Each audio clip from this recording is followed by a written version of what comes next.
कल ही देश आज़ादी का 79वां वर्षगांठ मनाया, लेकिन मध्य प्रदेश सरकार में एक मंत्री हैं कैलाश विजयवर्गीय, उनका एक बयान आता है कि 15 अगस्त 1947 को जो आज़ादी मिली वो कटी फटी थी। अखंड भारत का परिकल्पना भी अधूरा है।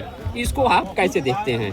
देखिए, लगातार आरएसएस जो है और उसका जब संविधान देखिएगा, आरएसएस का जब देश आज़ाद हुआ, जब संविधान सभा बैठा, ठीक उसी वक्त जो है आरएसएस का संविधान सभा बैठा और आरएसएस ने इस देश के लिए अपना संविधान बनाया और भारत में जो इलेक्टेड लोग थे, प्रोविंशियल इलेक्शन से जो जीत कर आए थे, उन्होंने अपना संविधान बनाया।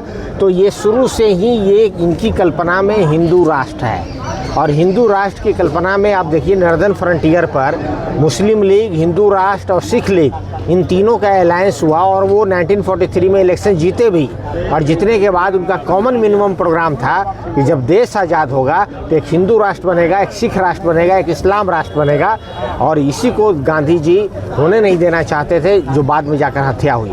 तो आप उस पूरे आरएसएस के संविधान को देखिएगा तो संविधान में ही संघवाद को नहीं मानना, झंडे को नहीं मानना, उनका भगवा झंडा होना चाहिए, ये झंडा केसरिया झंडा नहीं होना चाहिए। अनेकों ऐसे प्रावधान थे जिस पर आरएसएस सहमति नहीं थी और यहाँ तक कि उनके जो नागपुर का जो हेडक्वार्टर है वहाँ पे भी उन्होंने भारत का झंडा नहीं लगाया। सुप्रीम कोर्ट के इंटरफेरेंस के बाद ये 21वीं सदी में वहाँ झंडा लगना स्टार्ट हुआ। तो ये जो चाल चलित और चलन जो है भारतीय जनता पार्टी का, ये नागपुर से चलती है और जो संविधान है वो पाटलिपुत्र कुम्हार की धरती, सम्राट अशोक की धरती, ये जो आइडिया ऑफ इंडिया है, आइडिया ऑफ इंडिया बिहार का है, भारत का है, संविधान का है, यही प्रतीक है भारत का, जिसके विरोध में लगातार आरएसएस वाले लगे रहते हैं। उससे पीछे अगर मैं आपको ले जाता हूँ तो मौर्य वंश का खात्मा किया बृहद्रथ मौर्य ने।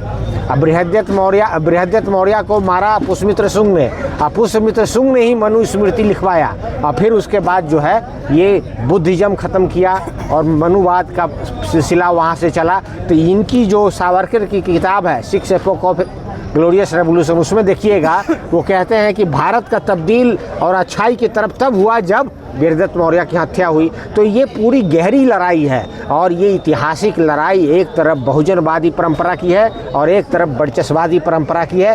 वर्चस्ववादी परंपरा का जो नीति और नियत नागपुर से चल रहा है, बहुजनवादी परंपरा का नीति और नियत सम्राट के अशोक के चक्र से चल रहा है। तो ये कोई नई बात उन्होंने नहीं बताई है, ये बहुत पुरानी बात है और ये लड़ाई बहुत पुरानी है। इस लड़ाई में हमेशा बहुजनवादी की जीत हुई है।